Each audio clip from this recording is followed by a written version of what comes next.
Wuhan, provincia de Hubei en el centro de China. Antes una metrópolis pujante. Ahora una ciudad con 11 millones de personas en aislamiento. El esfuerzo de China por reducir la circulación es el más grande de la historia moderna. En todo el mundo, una a una, las ciudades se fueron aislando. Al propagarse de una forma tan exponencial, se creó una sensación de pánico. Los centros de salud están al límite en esta emergencia por contener el virus. No tratamos de detener el brote, lo que pretendemos es que no llegue tan rápido. ¿Cómo fue que el mundo entero quedó a merced de un nuevo coronavirus? ¿Por qué la medicina de vanguardia no pudo evitar su propagación? ¿Y es este solo el comienzo de otra pandemia mundial potencialmente irrefrenable? Brote de neumonía de Wuhan. Coronavirus. Organización Mundial de la Salud. SARS-CoV-2. Informe de situación 12. Producido por Precipice.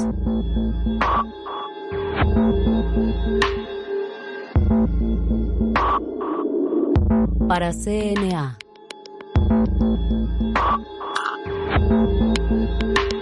Coronavirus. El origen. Wuhan, China. Diciembre de 2019 en Wuhan, al centro de China. Algo extraño sucede con sus habitantes. La gente se enferma repentinamente, como es el caso del padre de Wang Wei. Cuando mi padre se enfermó, al principio no nos preocupó demasiado. Tenía fiebre, debilidad y pérdida del apetito, además de dificultad para respirar. Con la idea de que era un episodio de gripe invernal, la familia de Wang Wei apostó a lo seguro y lo llevó al hospital. Nos dijeron que sería neumonía. En el hospital había una gran cantidad de casos iguales al del padre de Wang Wei. Los médicos comenzaban a alarmarse. En cuestión de días, los expertos notaron que esta gripe misteriosa era de hecho un nuevo virus contagioso, que amenazaba con propagarse rápidamente. Los científicos en China intentan determinar si la nueva cepa de un virus causa un brote de neumonía en la ciudad de Wuhan. Los científicos de todo el mundo comenzaron a trabajar aunando fuerzas para comprender este nuevo virus, de dónde provenía, cómo se comportaría y, lo más importante, qué podía hacerse para detenerlo. A finales de diciembre, las autoridades sanitarias de Wuhan habían informado 27 casos de neumonía ante la Organización Mundial de la Salud. Aunque no todos revestían gravedad, había algo que sí era común a todas las víctimas, lo cual encendió la alarma. Lo que tenían en común era un mercado mayorista de mariscos en Wuhan, donde también se vendían animales exóticos. Todos los pacientes trabajaban o habían ido ahí. Un mercado mojado es un lugar muy peligroso, donde es muy propicia la transmisión de virus. Los científicos vienen advirtiéndolo desde hace al menos medio siglo. ¿Y cuál es el peligro exactamente? Que de algún modo, un virus animal pueda dar un enorme salto de una especie a otra hasta llegar a los humanos. Enfermedad zoonótica se define como la transmisión animal-humano.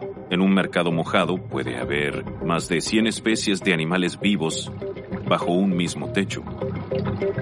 En su búsqueda de supervivencia, los virus están constantemente al acecho de nuevas oportunidades para reproducirse y propagarse, lo cual implica hallar nuevas especies huésped. Los virus son parásitos intercelulares perfectos, por así decirlo, porque una vez que logran entrar al huésped, pueden utilizar la mecánica de ese organismo para su propio funcionamiento. Pero el proceso de transmisión de un virus de una especie a otra no es algo simple. Normalmente termina fracasando a causa de las disparidades genéticas de los dos huéspedes. Dada la capacidad de los virus de reproducirse de a miles de millones, pueden mutar rápidamente. La mayoría de las mutaciones no ayudan al virus a acceder a un nuevo objetivo, pero por causas totalmente azarosas, una mutación puede lograr transmitirse a otra especie. Con el tiempo, las posibilidades de que un virus se transmita exitosamente van incrementando. Por eso estos mercados son peligrosos, porque el virus está en contacto con muchos otros animales. Es prueba y error. Si uno logra salir, o bien pasa a un humano, o sigue contaminando al resto del mercado a través de la materia fecal, la orina o la sangre, porque algunos animales se matan ahí mismo.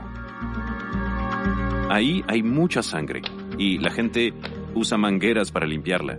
De esa forma, el virus se transmite de modo increíble. Cuando un virus se transmite de un animal a un humano, puede acarrear varias consecuencias, desde inofensivas hasta mortales. Algunas son sintomáticas, pero no se propagan. Un ejemplo es la rabia. Un perro muerde a un humano, el humano contrae rabia, pero no contagia a otros. También está la emergencia, que ocurre de vez en cuando, como el ébola, que causa brotes que pueden ser muy graves y agresivos, pero se controla y desaparece hasta que vuelve a surgir. Y tenemos virus que nacen de los animales, que pasan a los humanos y pasan a ser permanentes. Un buen ejemplo sería el VIH, el cual emergió a fines del siglo XIX y principios del XX, cuando pasó de un primate a un humano. Los científicos en China pronto lograron un avance e identificaron al patógeno como un coronavirus. Visto con un microscopio, el coronavirus parece estar rodeado de una corona, de ahí su nombre. Esa corona en realidad es proteína que lo ayuda a entrar a las células humanas. Algunos son residentes permanentes en la especie humana, son endémicos y causan resfríos comunes. Pero hay otros que emergen cada tanto de la naturaleza, que son los coronavirus que mutaron de tal manera que se convirtieron en infecciones más graves en humanos. En 2003, hubo un brote previo de coronavirus que amenazó al mundo entero, el SARS, síndrome respiratorio agudo grave. Mató a más de 700 personas en todo el mundo. No obstante, pese a la experiencia adquirida por la pandemia del SARS, los científicos están batallando contra el brote de este nuevo coronavirus.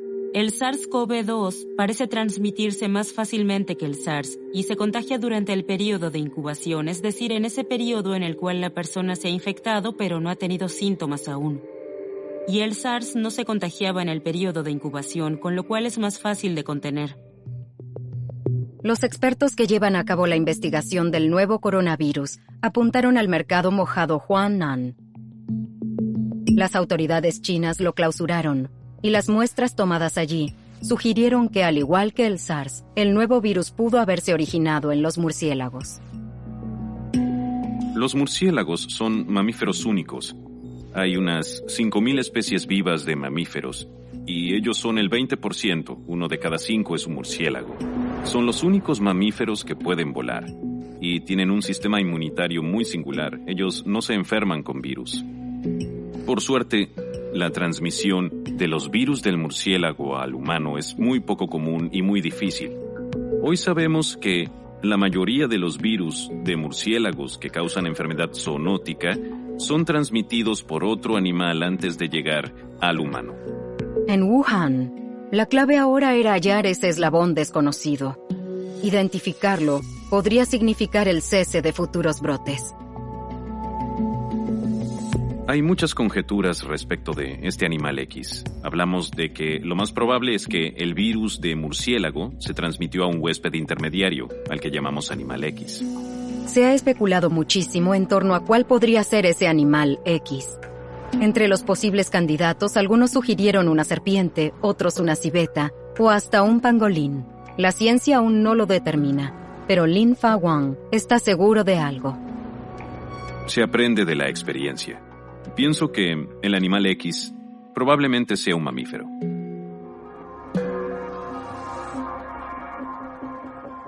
Los científicos estaban abocados a saber más del nuevo coronavirus, y el 11 de febrero de 2020, la Organización Mundial de la Salud lo identificó oficialmente como SARS-CoV-2. Y la enfermedad que causa es la COVID-19. Declaro que es una emergencia de salud pública de alcance internacional. Países de todo el mundo tomaban cada vez más medidas urgentes para contener la propagación. Pero eran en vano, y a la par surgía una nueva inquietud. el virus comenzaba a ganar masa crítica. Coronavirus. El origen. Una neumonía viral golpea a Wuhan, en el centro de China. Nos dijeron que era neumonía. Los científicos en China pronto lograron un avance e identificaron al patógeno como un coronavirus. El SARS-CoV-2 se transmite más fácilmente que el SARS. Declaro que es una emergencia de salud pública de alcance internacional. China y la OMS ahora trabajaban en conjunto y compartían toda información disponible sobre el nuevo coronavirus. Pudieron identificar que era un nuevo coronavirus en muy poco tiempo, pero sigue habiendo muchas cosas que desconocemos. La fuente de información hoy en día es la Organización Mundial de la Salud. Allí filtran toda la información que circula, se aseguran de que sea válida y luego hacen una evaluación de riesgo regularmente, presentan evidencias y hacen recomendaciones. En las salas de control como esta en Manila, la OMS planea una respuesta. Para que funcione, todo depende de que cada país distribuya la información de manera efectiva. Normalmente lo que observan es quién se enferma, por qué se enferma, cómo se enferma, e inmediatamente se intenta descubrir la forma de detener el brote. Una forma de descifrar los secretos de un virus es mediante el análisis de su código genético. A días de haber informado el brote, los científicos chinos descubrieron la secuencia genética del virus y la compartieron con el mundo. Algo importante es que desde hace unos 30 años podemos hacer una secuencia genética de un nuevo virus, o sea que podemos entender cómo se aplica cada bloque que conforma al virus. Podemos determinar, en muchos casos, de dónde viene el virus y hacia dónde va. Una vez obtenida la secuencia genética de este coronavirus, era posible identificar que era muy similar genéticamente, alrededor de un 80% de su mapa genético al virus del SARS. Pero que haya similitudes genéticas muy estrechas entre los virus de la misma familia no implica que vayan a comportarse de la misma manera. Que haya un 20% de diferencias es una gran diferencia. Entonces sí están relacionados. Pero en cuanto a aprender del SARS para prevenir un nuevo coronavirus, entonces se usa ese conocimiento, pero no se puede transferir el conocimiento del SARS a este coronavirus. Es por esa razón que hay que hacer investigaciones básicas. La pregunta es cómo el virus se manifiesta en los humanos. 9 de enero de 2020. En Wuhan, el nuevo coronavirus se cobra su primera muerte. La víctima tenía 61 años y había ido al mercado mojado Huanan. 5 días después, como señal de alarma, se confirmó que su esposa, quien no había ido al mercado, también tenía coronavirus. Por primera vez, quedaba demostrado que el virus podía transmitirse de persona a persona. La amenaza surgía. Los virus pueden transmitirse de persona a persona de varias formas. Algunos virus solo se transmiten mediante el contacto con la sangre. Otros se transportan por aire. En esos casos, el virus puede adosarse a pequeñas partículas de polvo en el aire y seguir activo en esa partícula durante un periodo de tiempo. Con lo cual, cuando el viento las mueve, el virus sigue allí y puede desplazarse largas distancias. También existe la transmisión por gotas. Estamos cerca de otra persona y esta tose o estornuda. Entramos en contacto con esas gotas y nos infectamos. Las primeras investigaciones determinaron que el nuevo virus puede sobrevivir fuera del organismo durante un tiempo significativo. Puede quedar flotando en el aire, suspendido, durante horas, y mantenerse viable durante días en superficies duras, como el metal. Precauciones. Para los científicos quedaba claro que este nuevo coronavirus era altamente contagioso. Ocasionalmente, un individuo resulta ser mucho más propenso a transmitir el virus que otros. Si una persona está infectada y estornuda, por ejemplo, puede liberar cientos de miles de millones de virus en el aire. Esto depende de cada paciente. Algunos al estornudar solo liberan una pequeña cantidad de virus, otros liberan una enorme cantidad. A estos últimos los llamamos supervectores. Si contagian a 1 o 2, no entran en esa categoría. Si contagian a más de 10, entonces sí son supervectores. Los casos se multiplicaban exponencialmente en la provincia de Hubei y comenzaban a cruzar fronteras. El brote se convertía en epidemia a toda velocidad. Muertes por COVID-19. El esfuerzo de China por reducir la circulación en una zona probablemente sea el más grande de la historia moderna en lo que respecta a un brote. De la noche a la mañana, Wuhan se convirtió en una ciudad fantasma. Las estaciones de tren, normalmente atestadas de pasajeros, ahora eran un desierto. Los restaurantes y negocios, donde solía haber mucho movimiento, de pronto estaban vacíos. Las calles y rutas totalmente despobladas. Los habitantes de Wuhan estaban en sus hogares. Cuando hablamos del brote de un patógeno desconocido, hablamos de algo que nunca antes se abordó, y es mejor prevenir que curar. Claro que se corre el riesgo de cometer errores, pero es mucho mejor cometer errores que no actuar y que muera gente. Contener un nuevo virus contagioso no es tarea fácil, y esa tarea es todavía más difícil en una ciudad que además es uno de los centros de transporte más grandes del país. Wuhan está ubicada casi en el centro de China y tiene una red de transporte muy grande. Y además hay una gran cantidad de gente que vuela a Wuhan de distintas partes de China y del mundo. A pesar del tremendo esfuerzo de poner en cuarentena a la ciudad, no pudo contenerse el virus. Al parecer, el virus se ejecutaba en modo incógnito. Las víctimas no mostraban síntomas en la primera etapa de la infección, lo cual contribuía a la amplia capacidad de contagio entre personas que no tenían la menor sospecha. Se estima que la capacidad de propagación de este brote de coronavirus es de 2.6. Eso implica que una persona puede infectar a 2 o 3 personas más. Como consecuencia, el contagio puede salirse de control muy rápidamente, en particular cuando algunos no presentan síntomas durante el periodo de incubación. El nuevo virus demostraba tener más capacidad de contagio que el SARS. En solo un cuarto del tiempo, el SARS-CoV-2 había producido 10 veces más casos. Sabemos que la COVID-19 se contagia al principio del curso de la enfermedad. El SARS se transmite en particular en los hospitales cuando los pacientes se agravan y la carga viral aumenta. Esta enfermedad es diferente. Hablamos de transmisión comunitaria y es obvio que se da tempranamente en los primeros días y tenemos casos que se dieron antes de que los síntomas se notaran. Parecía ser que los científicos llevaban las de perder. Era un virus altamente evasivo, que se propagaba entre la gente mucho más rápido que lo anticipado. 10 días antes del aislamiento sin precedentes en China para evitar el contagio, el virus hacía su primera aparición en suelo extranjero. Coronavirus.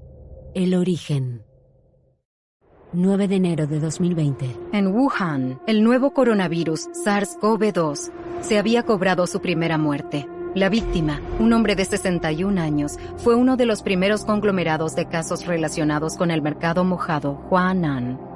La pregunta es cómo ese virus se manifiesta en los humanos. Cuando hablamos del brote de un patógeno desconocido, es mejor prevenir que curar. De la noche a la mañana, Wuhan se convirtió en una ciudad fantasma. El 23 de enero había 570 casos detectados, 17 muertes en China y 11 millones de personas en cuarentena en Wuhan. A pesar del aislamiento, el virus había logrado cruzar las fronteras de China. El primer caso internacional fue en Tailandia. Tailandia ha confirmado el primer caso del coronavirus de Wuhan, fuera de China. Abocados a su tarea, los científicos de todo el mundo trabajan a destajo para ralentizar el contagio, con la máxima ayuda de la OMS. China detecta esta enfermedad desconocida e identifica el coronavirus en un breve periodo. y comparte las secuencias con otros países. Así que recibimos esta información a diario, la analizamos y compartimos las conclusiones con los Estados miembros. Al igual que la información compartida, un paso vital para controlar el contagio del virus es localizar a cada persona que estuvo en contacto con un paciente infectado. La localización es identificar a las personas que estuvieron en contacto con un paciente infectado, ya sea antes o después de los síntomas. Esas personas deben aislarse, o bien se aíslan de manera individual o pueden quedar en cuarentena durante un periodo de hasta 3 semanas hasta ver si presentan síntomas. En China, la tarea de localización de contactos era un desafío descomunal. Solo en Wuhan, más de 1.800 epidemiólogos seguían el rastro de cientos de miles de contactos por día. Pero la tarea pronto dio sus frutos. Entre el 1 y el 5% de los contactos terminaron siendo casos confirmados de COVID-19. No obstante, había un grupo de posibles casos que confundían a los científicos. Puede haber personas infectadas por el virus que en ningún momento desarrollen ningún síntoma, que ni siquiera sienten debilidad ni dolor muscular ni nada. Son asintomáticos. Es algo muy preocupante, porque no hay forma de conocer el nivel de base de la infección viral en la población. Con cada vez más casos, los gobiernos de todo el mundo comienzan a poner más atención y a prepararse para el brote local. Las aerolíneas comenzaron a suspender vuelos por el temor a la epidemia del coronavirus. La Dirección General de Aviación Civil ordenó a aeropuertos y aerolíneas que revisen a los pasajeros que lleguen de Japón y Corea del Sur. La contención se volvía la estrategia clave contra la COVID-19. Para minimizar el riesgo de importar individuos infectados, los países comenzaron a restringir los vuelos provenientes de zonas afectadas. Los países están tomando medidas para protegerse. Una es simplemente observar lo que sucede en China para determinar qué puede funcionar y qué no. Lo segundo es que algunos países avanzaron con las restricciones de viajes desde o hacia China o pusieron en cuarentena a quienes habían estado en China. Yo volví de China hace unos 4 días. Formé parte de la misión conjunta OMS-China. Y tal como se realiza en Singapur y en muchos otros países, se debe cumplir con una cuarentena de 14 días en los casos en los que se haya regresado de zonas de alto contagio. Así que me quedo en casa y hago mi trabajo, pero lo hago desde mi oficina aquí en casa. A medida que crecía la cancelación de viajes en todo el mundo, la realidad era que los científicos no podían detener el virus.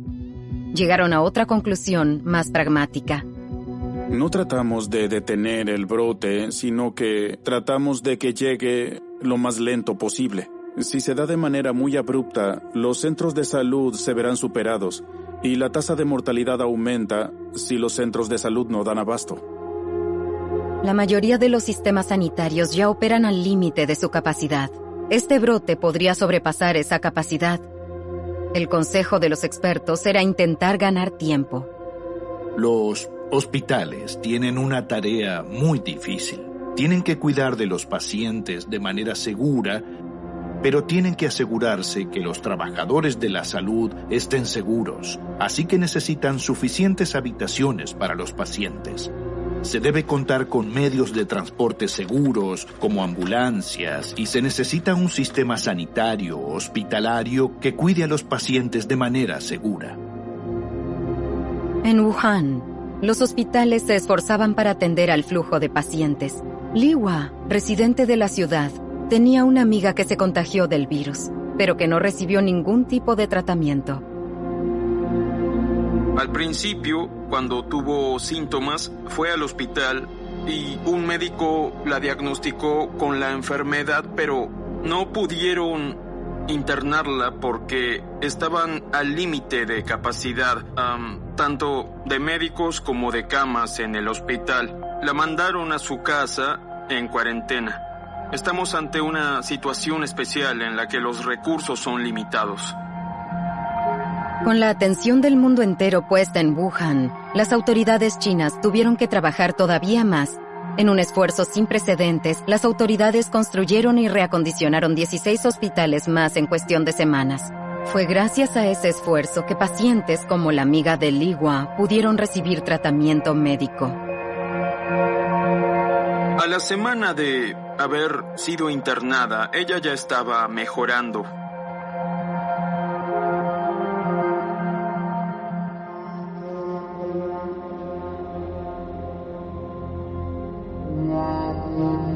Más allá de las fronteras de China, otro país de numerosa población se preparaba para el brote. La India, hogar de más de 1.000 millones de personas, segundo después de China en cuanto a cantidad de habitantes.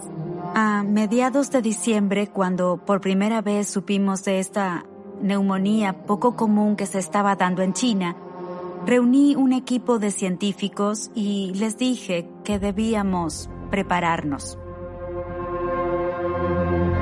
A un mes del brote, la India confirmó su primer caso de COVID-19. Priya y su equipo no querían arriesgar nada.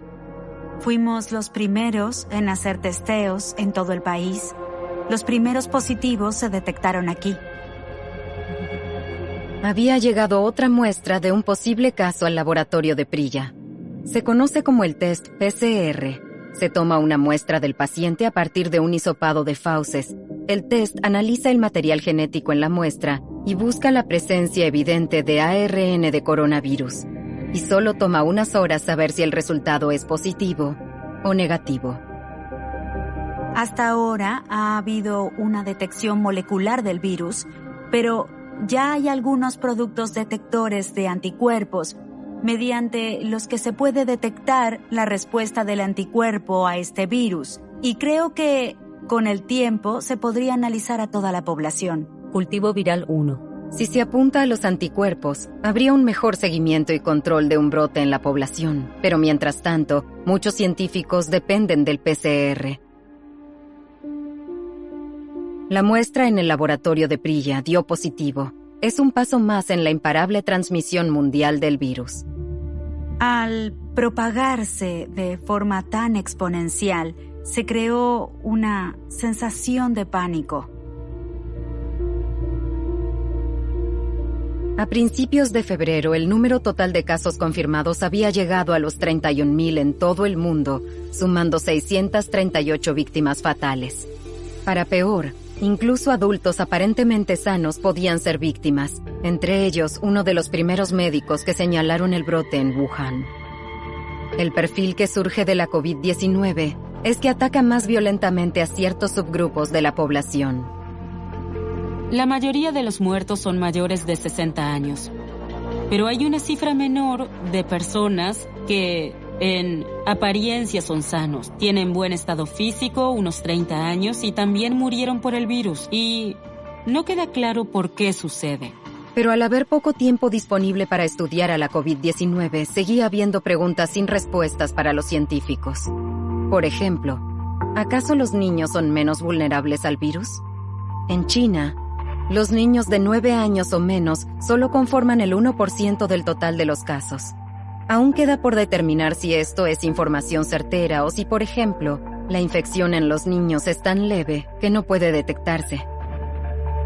A pesar de todos los desafíos por delante, hay un aspecto de la COVID-19 que aún brinda esperanzas a los científicos: la alta tasa de supervivencia entre los infectados. 638 muertes por COVID-19. El coronavirus es un virus que se propaga fácilmente y, por lo visto hasta ahora, la mortalidad es relativamente baja. 2% es la cifra actual. Podría ser menor porque no tomamos en cuenta a la gente infectada que no presenta la enfermedad. En cambio, se incluye solo el número de personas que enferman. Puede que haya muchas más personas infectadas. Un abordaje para hacerle frente al nuevo coronavirus presenta el concepto de inmunidad de rebaño. Si se expone a un número suficiente de personas y éstas desarrollan inmunidad, se daría una barrera natural en la transmisión. Pero ¿cuántos casos serían necesarios? ¿Y cuál sería el costo? Y lo más importante, eso da por sentado que una persona no puede enfermarse más de una vez, lo cual hasta ahora se desconoce. Dada la velocidad con la que se propaga el virus, Esta era una teoría que podía convertirse en realidad. Si cada persona infecta, digamos, a unas 3 personas y cada 4 días hay una nueva generación, se calcula que en un mes habrá miles de casos. Sin embargo, la idea de inmunidad de rebaño presenta varios inconvenientes. Los hospitales deberán lidiar con una enorme afluencia de pacientes, lo cual satura los recursos médicos ya al límite. Y la pregunta de si podría darse una inmunidad natural generalizada permanece sin respuesta. El virus podría evolucionar con rapidez y esquivar cualquier inmunidad que podamos desarrollar. Lo mismo ocurre con una de las infecciones virales más persistentes y escurridizas a las que todos nos enfrentamos: el resfriado común. ¿Cómo reaccionarán nuestros sistemas inmunitarios colectivos ante el nuevo coronavirus? Es una de las grandes incógnitas.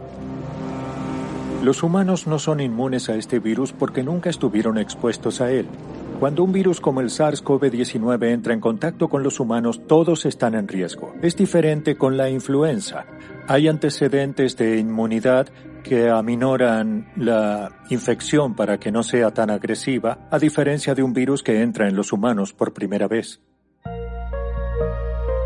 Los riesgos de una inactividad colectiva ante semejante virus emergente son impactantes. Una investigación del Imperial College en Londres hace énfasis en la escala de devastación que podría traerle a la población global si dejamos que el brote siga su curso.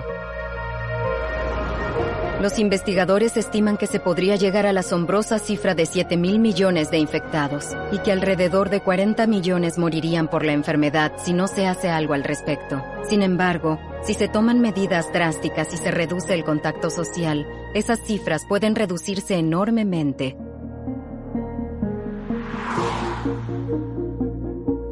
Nadie quiere aceptar la muerte por un virus, así que hay que desarrollar herramientas para enfermedades como el coronavirus, porque estos virus son comunes, seguirán apareciendo y necesitamos la vacuna. Mientras se consideraban nuevas opciones teóricas y sin probar, solo había una forma concreta de contener la propagación de la COVID-19. Esa forma era a través de testeos masivos, rastreo del origen y supresión, es decir, mantener a los enfermos más graves en hospitales para tratarlos y asegurarse de que la población general se mantenga aislada para prevenir una mayor transmisión. La combinación de estas tácticas tiene el potencial de salvar decenas de millones de vidas, mientras se trabaja contrarreloj para hallar una vacuna. Coronavirus. El origen. El número total de casos en el mundo superó los 31.000. Al haberse propagado de una forma tan exponencial, se creó una sensación de pánico. Si se propaga muy rápido, los servicios de salud se saturarán y al no poder contenerlo, la mortalidad va a crecer. Los humanos no son inmunes a este virus porque nunca entraron en contacto con él. Mientras que cada vez más países implementan cuarentenas estrictas y controles comunitarios para contener la propagación del nuevo coronavirus, los científicos corren contra el reloj para crear una vacuna. Una vacuna es algo que se suele inyectar y que evita una infección. Esto te va a proteger para que no te infectes con algún virus en particular. Una vacuna funciona así. Te inyectan una parte o una versión inactiva del virus. Tu cuerpo genera una respuesta inmunológica y lo recuerda, así que si vuelves a entrar en contacto con el virus meses o años después, la respuesta será mucho más rápida y te protegerá de ese virus. Existen muchos componentes para crear una vacuna. Científicos de este laboratorio en Oxford, Inglaterra, se centran en crear el antígeno. Un antígeno es la proteína en la superficie del virus que hace que el sistema inmune reaccione. Es un componente clave de una vacuna. El antígeno hace que el cuerpo entre en modo defensivo. Apenas tuvimos la secuencia del virus, la utilizamos para sintetizar algunas de las proteínas de la superficie del virus. Podemos crear y purificar la proteína y proveérsela a investigadores, compañías de vacunas y de diagnóstico del mundo para que la usen. Aun cuando se tiene el antígeno, quedan muchos pasos científicos complejos para desarrollar una vacuna. que incluyen los testeos en animales antes de realizarse testeos cuidadosamente controlados en humanos para asegurarse de que sea segura y eficaz. Solo entonces se le puede ofrecer al público una posible vacuna. ¿Hay vacunas candidatas disponibles? Pero deben someterse al proceso de ensayos clínicos antes de saber con seguridad si son seguras para utilizarse en todo el mundo. En la búsqueda desesperada de una defensa contra la COVID-19, se están desarrollando una gran cantidad de vacunas con diferentes formas de generar inmunidad. Entre las candidatas, existe una que se diseñó a partir de la proteína espiga característica del virus, que utiliza para aferrarse a las células humanas e infectarlas. La esperanza es que la vacuna entrene a nuestro sistema inmunitario para reconocer y responder ante dichas proteínas del virus. La complejidad de desarrollar una protección duradera implica que pasarán varios meses antes de que se le pueda administrar una vacuna al público. Esta tarea puede llegar a complicarse aún más, ya que los virus suelen ser capaces de mutar. Cuando esto ocurre, una vacuna desarrollada a partir de una cepa específica del virus puede resultar inútil.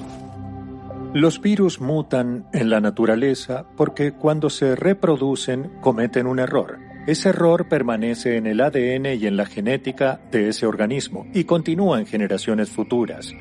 Otra forma es un abrupto intercambio en el que ocurre una confusión entre dos virus dentro de la misma célula y terminan combinándose de tal forma que se crea un nuevo virus. Ya hay científicos en Pekín que afirman que el virus evolucionó en dos cepas diferentes, tipo L y tipo S. La S, la primera cepa, es probable que se haya generado cuando el virus pasó de animales a humanos. La cepa L surgió un tiempo después, pero según los investigadores es la cepa más prevalente. No obstante, otros, como la Organización Mundial de la Salud, dicen que dichas mutaciones son normales en un virus y que son insignificantes. Además, no parece afectar la forma en la que funciona el virus y los síntomas que causa. En paralelo a la búsqueda de una vacuna, también se hicieron rápidamente pruebas con una gran variedad de enfoques clínicos. Entre ellos, la reutilización de medicamentos preexistentes. Estas terapias incluyen estrategias innovadoras, como utilizar el plasma sanguíneo de pacientes recuperados. En el cuerpo, tienen una molécula llamada anticuerpo. Estos pueden evitar que un virus infecte a otras personas o al menos reduce los síntomas. Básicamente, los pacientes recuperados donan sangre y luego de purificarla, se la dan a los pacientes infectados. Pero aún existen muchos riesgos con esta técnica y se necesita aún más investigación para entender qué tan eficaz y segura es. Utilizar estas terapias es muy difícil y sería complicado imaginar cómo tratar a miles de personas de esta forma. Otro enfoque que intentaron los médicos incluye antivirales, una clase de medicamentos que combaten virus mediante la supresión de su capacidad de multiplicarse dentro del huésped. Si pudiéramos hallar un antiviral que funcione, podría ser revolucionario, porque, si hay un tratamiento para una enfermedad, las consecuencias de la propagación serían muy diferentes. En Wuhan, algunos de los pacientes que se enfermaron de gravedad comenzaban a recuperarse. Luego de recibir ayuda respiratoria y una serie de inyecciones de anticuerpos para ayudar al sistema inmune, había esperanza para el padre de Wang Wei. Durante el tratamiento, comenzó a respirar por su cuenta y a comer más. Al padre de Wang Wei le dieron el alta, pero siguieron siendo cuidadosos. Desde que mi padre salió del hospital y regresó a casa, él y mi mamá duermen en cuartos separados. Tienen un buen estado de ánimo. Están felices de que el tratamiento haya sido exitoso. El padre de Wang Wei fue uno de los afortunados, gracias al tratamiento médico para los síntomas. Mientras que el mundo esperaba una vacuna, se implementaron soluciones inmediatas más prácticas. Lavarse las manos con jabón o utilizar alcohol en gel se volvió un mantra para prevenir la propagación rápida del virus. Se aumentó la localización de contacto con casos sospechosos y se los puso en cuarentena. Para los demás, se incentivó el distanciamiento social para limitar el posible contagio del virus. En algunos países, el gobierno implementó un toque de queda. Cerrada la entrada a la India. Manténgase en casa a salvo. Esta enfermedad se propaga de forma comunitaria, así que la solución está en la comunidad. La comunidad debe ser honesta. Si tuviste contacto con el virus y te ponen en cuarentena, por favor haz lo que te dicen. Observa la forma de toser, observa el distanciamiento social. Se estableció el distanciamiento social como una intervención crucial para retrasar el pico del brote. Debido al ritmo acelerado con el que se propaga el virus, incluso una reducción parcial en el contacto puede disminuir de gran manera la transmisión. Si una persona promedio infecta a 2,5 personas, luego de 30 días, el caso original habrá infectado a 406 personas. Pero si el distanciamiento social puede siquiera reducir a la mitad el número de transmisiones desde el día 1, luego de 30 días, solo habría 15 personas infectadas. Hay muchas cosas que la comunidad puede hacer para combatirlo y este tipo de compromiso comunitario debe ser otro aspecto.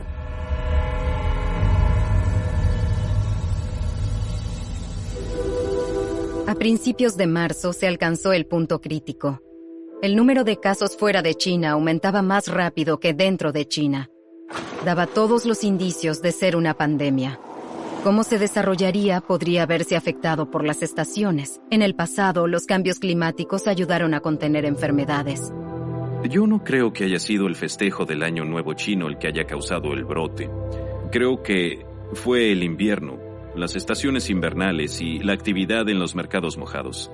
El virus sobrevive por más tiempo, sin dudas, en un ambiente frío. Esta teoría insinúa que las condiciones frías del invierno favorecieron la propagación del virus y sugiere que podría regresar en el invierno del hemisferio norte.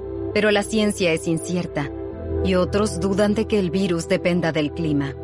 ¿Podría volver en el próximo invierno del hemisferio norte? Esto sugiere que desaparecerá y yo diría que eso es poco probable. Podemos seguir intentando anticipar futuros epicentros. La completa erradicación de un virus es difícil de lograr. Aun si este coronavirus se erradicara de alguna forma en los humanos, si continúa sobreviviendo en su forma natural en un huésped animal, la reaparición en humanos es posible. De hecho, podría establecerse como un virus respiratorio común. Se pensó que el SARS sería un evento único y ahora se cree que ya no se genera de forma natural. No sabemos cuál será el desenlace, pero ese es el peligro de estas infecciones. El problema es lo que no se sabe. Nunca se sabe el potencial que tienen cuando aparecen. El brote del SARS en 2003 tomó al mundo por sorpresa. Duró un total de 9 meses antes de que se erradicara el virus en todo el mundo. Los expertos predicen que el SARS-CoV-19 y la enfermedad concomitante podría durar mucho más tiempo. Pero al parecer los países que se vieron afectados de forma directa por el brote del SARS salieron fortalecidos e implementaron de forma rápida estrategias clave de contención. Aprendimos que la comunicación es vital, compartir información es vital. Las respuestas convencionales ante un brote funcionan. Se debe hacer rápido, rigurosa y arduamente, y se debe contar con el compromiso total de la comunidad. Si no cambiamos la forma en la que vivimos, cultivamos y comemos, entonces volverá a pasar una y otra vez. A fines de marzo, había una pequeña luz de esperanza para aquellos que regresaron a la zona cero en Wuhan. Vemos cómo los números disminuyen de forma drástica. Los habitantes de China lo vieron como una guerra contra un enemigo invisible. Sin duda, sentimos que estamos cerca de vencerlo. Con una enorme reducción en los nuevos casos domésticos de COVID-19, China empezó a sacarle ventaja al virus.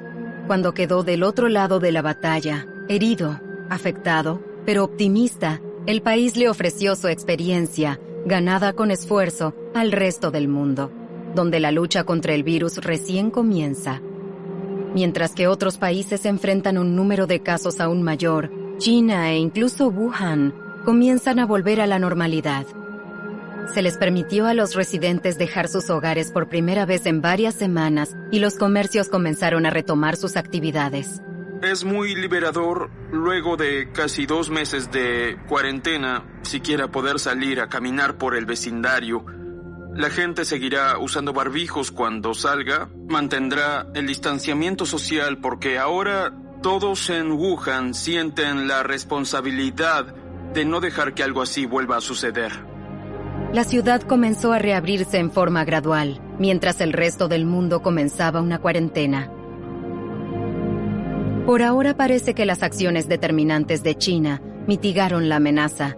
Si el resto del mundo puede imponer medidas estrictas, las peores predicciones podrían no ocurrir. La búsqueda de una vacuna contra la COVID-19 llevará tiempo y no hay garantía de que sea efectiva. Es por eso que los expertos dicen que la mejor protección contra un brote viral quizá no provenga de un laboratorio de investigación. Es un error pensar que la medicina puede parar un brote. Lo que puede parar un brote es la ciencia de la conducta, que la gente entienda qué causa la infección y cómo pueden protegerse. Esa es la forma de superarlo, esa es la forma de parar un brote.